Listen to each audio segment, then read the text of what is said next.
सीमापुर गांव में प्रीत नाम की एक लड़की अपने भाई सूरज और भाभी काजल के साथ रहती थी। प्रीत बाग से मीठे मीठे अमरूद तोड़कर बाजार में बेचा करती थी। अमरूद ले लो, अमरूद ताजे ताजे मीठे मीठे प्रीत के मशहूर अमरूद ले लो। आओ भाइयों आओ, अरे जरा चक्कर तो देखो, अरे जरा खा कर तो देखो, बार बार आओगे प्रीत के पास। अमरूद ले लो, अमरूद ताजे ताजे मीठे मीठे प्रीत के मशहूर अमरूद ले लो। ऐसे ही शाम को प्रीत अमरूद बेचकर घर आती है और सारे पैसे अपने भाभी को देते हुए कहती है, भाभी ये रही मेरी आज की कमाई 500 रुपए। क्या बस 500 रुपए? इतनी कम कमाई क्यों हुई है? अगर तुम ऐसे ही रोज इतने कम पैसे लेकर आओगी तो घर का खर्च कैसे चलेगा? भाभी दरअसल बात ये है कि आज बाग में मुझे बहुत कम अमरूद मिले थे, इसलिए बाजार खत्म होने से पहले ही अमरूद खत्म हो गए, इसलिए आज मेरी आमदनी 500 ही हुई है। क्या प्रीत, लापरवाही की हद होती है। अगर ऐसे ही काम करेगी तो कैसे चलेगा? तुझे तो पता है ना कि हम कितने गरीब हैं। ऊपर से तेरी ये लापरवाही खत्म होने का नाम ही नहीं लेती। मैं कुछ नहीं जानती, मुझे दिन के 1500 रुपए चाहिए तो मतलब चाहिए। तू कैसे भी कल बाग से खूब सारे अमरूद तोड़ कर लाना। प्रीत की भाभी बहुत ही लालची किस्म की औरत थी। वो रोज प्रीत को ज्यादा पैसे कमाने पर जोर डालती थी। ऐसे ही अगले दिन प्रीत बाग में अमरूद ढूंढने जाती है। प्रीत देखती है कि बाग में एक लाल अमरूद है। ये अमरूद प्रीत को अपनी ओर खींच रहा था। जैसे ही प्रीत उस अमरूद को तोड़ने जाती है, तभी प्रीत को अमरूद से आवाज आती है, अरे अरे रुक जाओ, मुझे मत तोड़ो, मैं कोई आम अमरूद नहीं हूँ, बल्कि मैं एक श्रापित अमरूद हूँ। तभी लाल अमरूद प्रीत से कहती है, क्या कहा तुमने? श्रापित हो तुम? लेकिन तुम्हें किसने श्राप दिया? दरअसल मैं एक जादूगरनी हूँ। मुझे एक ऋषि मुनि ने मेरी एक गलती के कारण मुझे अमरूद बनने का श्राप दे दिया था, और मैं श्राप मुक्त तब होऊंगी जब मैं किसी गरीब की मदद कर पाऊँ, और मुझे लगता है कि मुझे तुम्हारी मदद करनी चाहिए। मैं बहुत गरीब हूँ, दिन रात मेहनत करने के बावजूद मुझे पेट भर के खाना भी नहीं मिलता। क्या तुम मुझे अपनी जादुई शक्तियों से खूब सारा खाना दे सकती हो, ताकि मैं अपना और अपने परिवार का पेट भर सकूं? हाँ हाँ, क्यों नहीं, मैं तुम्हारी सभी इच्छाओं को पूरा करूंगी, तब जाकर ही मैं श्राप मुक्त हो पाऊंगी। इसलिए अब से तुम्हें जब भी मेरी जरूरत पड़े, तुम मेरे पास आ जाना। प्रीत लाल अमरूद से अपने पूरे परिवार के लिए अच्छा अच्छा पकवान लेकर घर चली जाती है और घर आके अपनी भाभी को सारी बात बताती है। ये सुनने पर प्रीत की भाभी कहती है, क्या कहा तुमने? जादुई अमरूद? ये तो बहुत अच्छी बात है। अब तो हमें कोई भी काम करने की जरूरत नहीं है। जादुई अमरूद के जरिए ही हम अपनी सभी इच्छाओं को पूरा कर सकते हैं। नहीं नहीं भाभी, चाहे हमारे पास कितनी भी जादुई शक्तियाँ क्यों ना आ जाए, तब भी हमें मेहनत करना नहीं छोड़ना है। आप ये खाना खा लेना, भैया को भी खिला देना। ऐसे ही अगले दिन प्रीत फिर से उस जादुई लाल अमरूद के पास जाती है और उससे खूब सारे ताजे ताजे अमरूद ले लेती है और बाजार में बैठकर उनको बेचती है। आज प्रीत की अच्छी कमाई होती है और वो सारे पैसे ले जाकर अपनी भाभी को दे देती है। भाभी ये लो, आज 2000 रुपए की कमाई हुई है, आज तो आप खुश है ना? अरे नहीं नहीं, इतने छोटे मोटे रकम से मैं खुश नहीं होने वाली। तुम मुझे जादुई लाल अमरूद के बारे में बता रही थी ना, तो तुम कल जादुई लाल अमरूद के पास जाना और उससे कहना कि वो हमारे छोटे से घर को एक बड़े से बंगले में बदल दे। नहीं नहीं भाभी, मैं ये नहीं बोल सकती। ठीक है, अगर तुम ये नहीं कर सकती तो कल से तुम्हें घर आने की जरूरत नहीं है और ना ही तुम्हें इस घर में खाना मिलेगा। भाभी ऐसा मत करो मेरे साथ, मैं कहाँ जाऊंगी? ये दुनिया बहुत बड़ी है, तुम कहीं भी जाओ, मुझे इससे क्या। प्रीत अपनी भाभी की बात मानकर फिर से जादुई लाल अमरूद के पास जाती है और कहती है, हे जादुई लाल अमरूद, क्या तुम मेरी भाभी की एक इच्छा को पूरा कर सकती हो? मेरी भाभी चाहती है कि हमारा छोटा सा घर एक सुंदर से बंगले में बदल जाए। हाँ, क्यों नहीं, मैं तुम्हारी भाभी की इच्छा जरूर पूरी करूंगी। जादुई लाल अमरूद प्रीत की इच्छा को पूरा कर देती है। प्रीत का घर अब बंगले में बदल जाता है। ये देखकर काजल बहुत खुश होती है। भाभी, अब तो आप खुश है ना? अब आपको मुझसे कोई शिकायत नहीं है ना? अरे प्रीत, तुमने मुझे थोड़ा सा ही खुश किया है।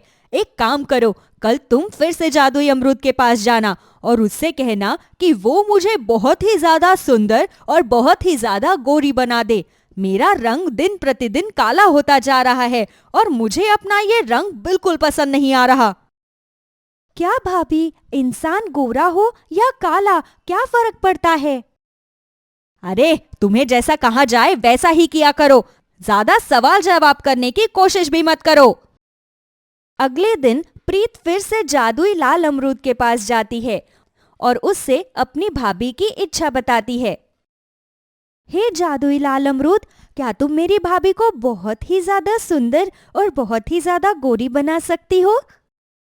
ठीक है प्रीत, मैं तुम्हारी भाभी को बहुत ही ज्यादा सुंदर और बहुत ही ज्यादा गोरी बना देती हूँ। ऐसे ही जादुई लाल अमरूद प्रीत की भाभी को बहुत ही ज्यादा सुंदर और बहुत ही ज्यादा गोरी बना देती है। ये देखकर काजल बहुत खुश होती है, लेकिन फिर भी काजल इससे भी पूरी तरह से संतुष्ट नहीं थी। जैसे ही प्रीत घर आती है, काजल प्रीत से कहती है, प्रीत, मैं अभी भी बिल्कुल भी संतुष्ट नहीं हूँ। तुम कैसे भी उस जादुई लाल अमरूद से कहो कि वो मुझे इस नगर की राजकुमारी बना दे और मेरे पास बहुत ही सारे पैसे हो। मेरे पास किसी भी चीज की कोई कमी ना हो, हर कोई मेरे आगे सर झुकाए। नहीं भाभी, मैं ये नहीं कर सकती। मैं देख रही हूँ कि धीरे धीरे आपकी इच्छा बढ़ती ही जा रही है। ऐसे तो आप कभी भी संतुष्ट नहीं होंगी। देख प्रीत, मुझसे जुबान लड़ाना और मुझसे बहस करना तेरे लिए बहुत ही ज्यादा महंगा पड़ सकता है। तुझे तो मालूम ही है कि मैं तेरी भाभी हूँ और मैं तुझे कितना मारूंगी, ये भी तुझे अच्छे से मालूम है ना? लेकिन भाभी, बार बार फिजूल की इच्छाओं को पूरा करने से क्या होगा? जितना जरूरत हो उतना ही बोलो। तू मेरी बात मानेगी या नहीं? अगर तूने मेरी बात नहीं मानी तो इस बार मैं तुझे कुछ नहीं करूंगी, बल्कि तेरे भैया को खाना देना ही बंद कर दूंगी। भगवान के लिए भाभी, मेरे भाई के साथ कुछ मत करना। ठीक है, मैं कल ही जादुई अमरूद के पास जाऊंगी और आपकी यही इच्छा को पूरी करवाने की कोशिश करूंगी। ऐसे ही अगले दिन प्रीत फिर से जादुई लाल अमरूद के पास जाती है और कहती है, हे जादुई लाल अमरूद, क्या तुम मेरी भाभी की एक और इच्छा को पूरा कर सकती हो? मेरी भाभी को इस नगर की राजकुमारी बना दो। उनके पास किसी भी चीज की कोई कमी ना हो, उनके पास बहुत सारे पैसे हो और हर कोई उनके आगे सर झुकाए। प्रीत की बात सुनकर जादुई लाल अमरूद समझ जाती है कि प्रीत की भाभी बहुत लालची किस्म की औरत है। जादुई लाल अमरूद प्रीत की भाभी की ये इच्छा पूरी कर देती है। अब प्रीत की भाभी एक राजकुमारी बन चुकी थी। हर कोई उसके आगे अपना सर झुकाया करता था। आज मैं बहुत खुश हूँ। ऐसा लग रहा है कि पूरी दुनिया मेरे कदमों में है। लेकिन अभी भी मैं बिल्कुल भी खुश नहीं हूँ। अभी भी मुझे कुछ ना कुछ कमी महसूस हो रही है। लेकिन अब मैं उस जादुई लाल अमरूद से अपनी कौन सी इच्छा पूरी करवाऊं? काजल अब इसी सोच में पड़ जाती है कि अब वो जादुई लाल अमरूद से अपनी कौन सी इच्छा पूरी करवाए। वो बहुत ही ज्यादा परेशान थी। तभी वहां पर प्रीत आती है और प्रीत अपने भाभी से कहती है, क्या हुआ भाभी, आप बहुत परेशान नजर आ रही हो, सब ठीक है ना? प्रीत, मुझे समझ में नहीं आ रहा कि अब मैं अपनी कौन सी इच्छा पूरी करवाऊं। वैसे ये जादुई लाल अमरूद बड़ा ही कमाल का है। ये तो हमारी सारी इच्छाओं को पूरा कर सकता है। भाभी, ज्यादा लालच करना बिल्कुल अच्छा नहीं होता। और वैसे भी उस जादुई लाल अमरूद ने हमारी बहुत मदद की है और उसने हमें जितना दिया है उतना बहुत है ना। ज्यादा पाने की इच्छा में जो कुछ भी हमारे पास है वो भी हमारे हाथ से चला जाता है। अरे तुम मुझे मत सिखाओ, तुमसे ज्यादा दुनिया देखी है मैंने। भगवान देता है तो छप्पर फाड़ के देता है, और हम जैसे इंसानों को बिना कुछ सोचे समझे वो ले लेना चाहिए। प्रीत बिना कुछ कहे अपने कमरे में चली जाती है। ऐसे ही अगली सुबह काजल प्रीत से कहती है, प्रीत एक काम करो, तुम मुझे अपने साथ उस जादुई लाल अमरूद के पास ले चलो। मैं वहां जाकर खुद अपनी इच्छा उस जादुई अमरूद से कहूंगी। प्रीत न चाहते हुए भी काजल को उस जादुई लाल अमरूद के पास ले जाती है। काजल जादुई लाल अमरूद से कहती है, हे जादुई लाल अमरूद, क्या तुम मेरी एक और इच्छा पूरी कर सकती हो? बोलो। क्या तुम मुझे अपनी सारी जादुई शक्तियां दे सकती हो? मुझे भी तुम्हारी तरह जादुई बनना है। मुझे तुम्हारी सारी शक्तियां चाहिए। ये सुनकर अमरूद समझ जाती है कि इस बार काजल को सबक सिखाना बहुत जरूरी है। ठीक है, अगर तुम चाहती हो कि तुम मेरी तरह जादुई बन जाओ तो ठीक है, मैं तुम्हारी इच्छा जरूर पूरी करूंगी। जादुई लाल अमरूद काजल को अपनी तरह एक जादुई अमरूद बना देती है। जादुई अमरूद बनने के बाद काजल बहुत बुरी तरह से रोने लगती है और वो जादुई लाल अमरूद से कहती है, नहीं नहीं, मुझे माफ कर दो, मुझसे बहुत बड़ी भूल हो गई है। मुझे पहले की तरह इंसान ही बना दो, मुझे अमरूद बनकर नहीं रहना। अरे तुमने ही तो कहा था कि तुम्हें जादुई बनना है, और जादुई बनने के लिए तुम्हें जादुई अमरूद तो बनना पड़ेगा। नहीं नहीं, मैं जैसे पहले थी मुझे वैसा ही कर दो। सही कहा था प्रीत ने, लालच का फल बहुत बुरा होता है। भगवान के लिए मुझे ठीक कर दो। हाँ जादुई अमरूद, तुम मेरी भाभी को ठीक कर दो। उनसे भूल हो गई है, मैं तुमसे उनकी गलतियों की माफी मांगती हूँ। इस तरह से जादुई लाल अमरूद काजल को ठीक कर देती है। काजल को अपनी गलती का एहसास हो जाता है और वो प्रीत से भी हाथ जोड़कर माफी मांगती है। इसके बाद वे दोनों अपने घर चली जाती है। नंदू एक 8 साल का बेहद गरीब बच्चा था। उसके गरीब माँ बाप मेहनत मजदूरी कर घर को चलाने की पूरी कोशिश कर रहे थे, लेकिन कभी कभी वो बहुत ही निराश हो जाया करते। पर फिर वो नंदू की प्यारी सी मुस्कुराहट देखकर अच्छा महसूस करते और फिर काम पर निकल जाते। एक दिन नंदू के माता पिता दोनों काम पर नंदू को नहीं लेकर जाते। बहन, हम थोड़ी देर में घर वापस आ जाएंगे, तब तक तुम नंदू का ख्याल रखना। जहाँ हम पहले काम करते थे ना, वहाँ अब काम नहीं है। काम की तलाश में दूसरी जगह बात की है। बस अब थोड़ी देर में आ जाएंगे। ठीक है, परेशान मत हो, मैं देख लूंगी नंदू को। नंदू को पड़ोसन के पास छोड़कर वो दोनों दूसरी जगह काम की बात करने चले जाते हैं। वो एक बड़ा सा बंगला था। उस घर में एक पति पत्नी और उनका बेटा रहता था, जो नंदू की ही उम्र का था। बंगले का मालिक हरकिशन नंदू के माता पिता को अपने पास काम पर रख लेता है और वहीं पर ही उन्हें एक कमरा रहने के लिए दे देता है। नंदू की माँ दिल लगाकर काम करेंगे, यही काम करते रहेंगे तो अपना नंदू स्कूल जाने लगेगा। वैसे भी उसकी 2 साल खराब हो गई है। हाँ, तुम सही कह रहे हो। यहाँ पर दिल लगाकर काम करेंगे और फिर नंदू को भी तो एक अच्छी जगह मिल जाएगी रहने के लिए।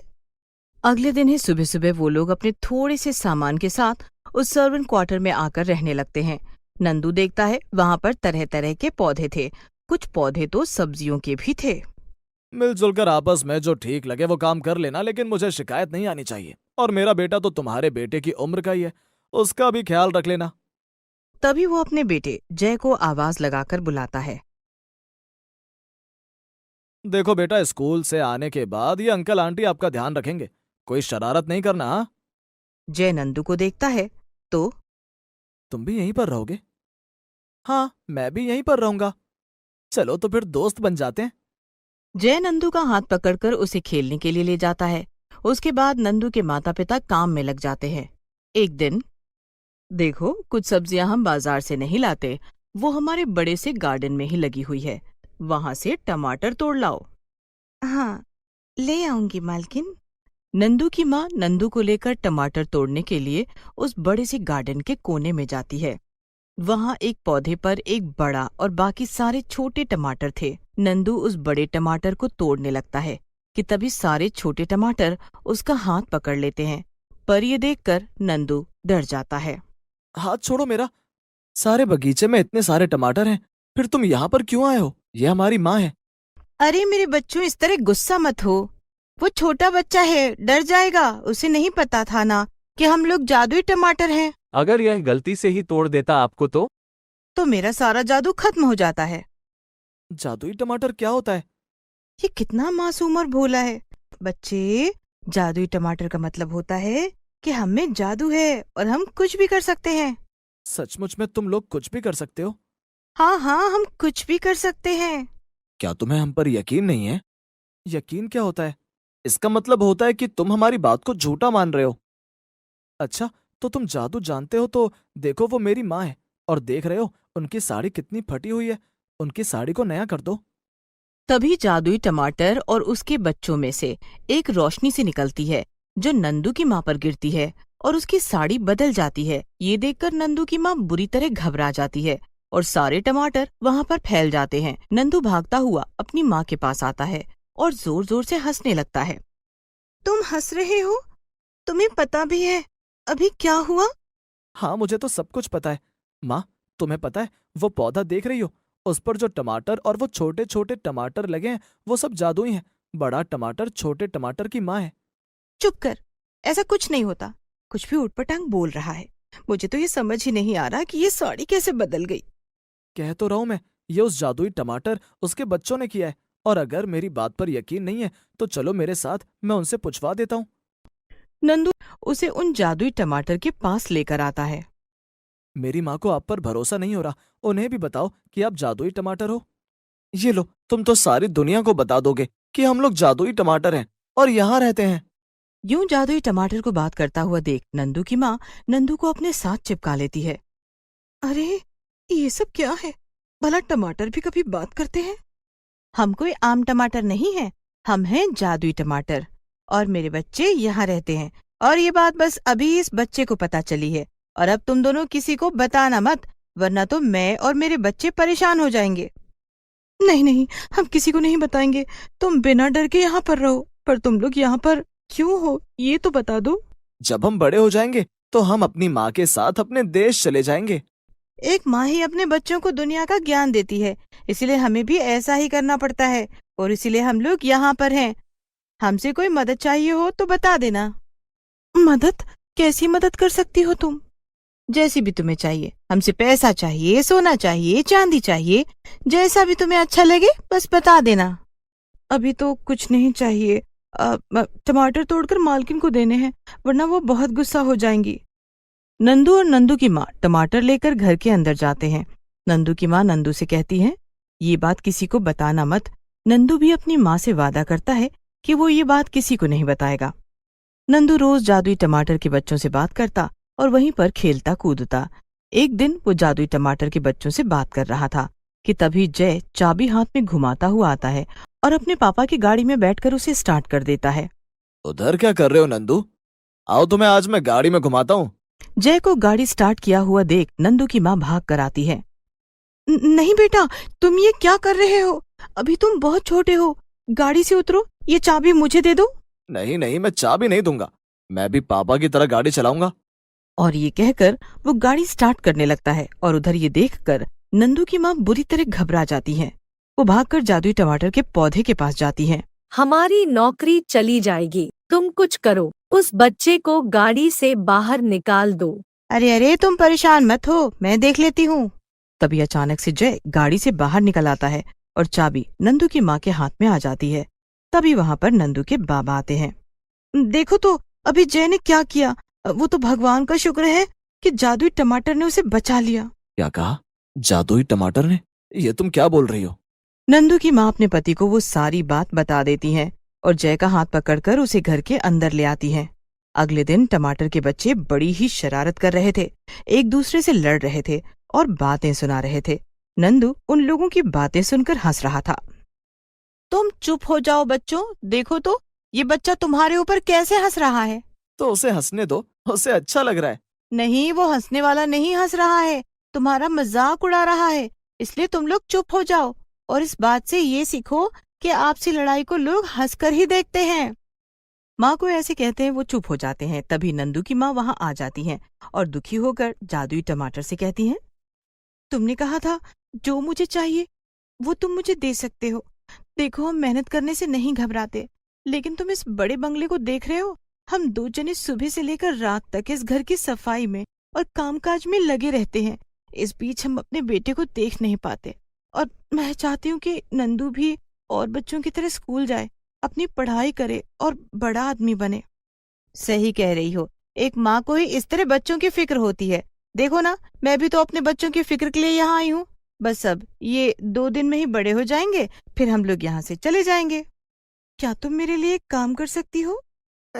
हमारी माँ तो सारे काम कर लेती है, हमने खुद देखा है। तुम इन बच्चों की बात मत सुनो, मुझे बताओ तुम्हें क्या जरूरत है। हमारा खुद का कोई काम करवा दो, ताकि हम अपने बच्चे को देख सके और हमारा घर अच्छे से चल सके। हम इसकी सारी जरूरतें पूरी कर सके। ज्यादा की ख्वाहिश नहीं है, बस इतनी कि जिंदगी आराम से चले। ठीक है, इतना परेशान मत हो, मैं समझ गई हूँ तुम क्या चाहती हो। तुम अपने उसी छोटे से घर में चले जाओ। वो घर अब छोटा नहीं रहेगा, सब जरूरत का सामान वहां पर होगा, और तुम्हें जो भी व्यापार करना है वो मुझे सोचकर बता देना। नंदू की माँ टमाटर और उसके बच्चों को धन्यवाद कहती हैं, और उसके बाद वो अपने पति के साथ अगले दिन जब अपने छोटे घर पर वापस आती हैं, तो वो देखती हैं कि उसके आंगन में वही जादुई टमाटर और उसके बच्चे आ गए हैं। ये देखकर वो लोग खुश हो जाते हैं। हमने सोचा नंदू जब यहाँ आ गया है तो हम वहां रहकर क्या करेंगे। एक दिन ही सही, हम नंदू के साथ खूब खेलेंगे। जाने से पहले जादुई टमाटर नंदू के माता पिता और नंदू को बहुत सारी चीजें देकर जाते हैं। अब नंदू के पिता टमाटर बेचने का काम शुरू कर देते हैं और नंदू को स्कूल में एडमिशन दिला देते हैं। इस तरह वो लोग अपना खुशी खुशी जीवन बिताते हैं।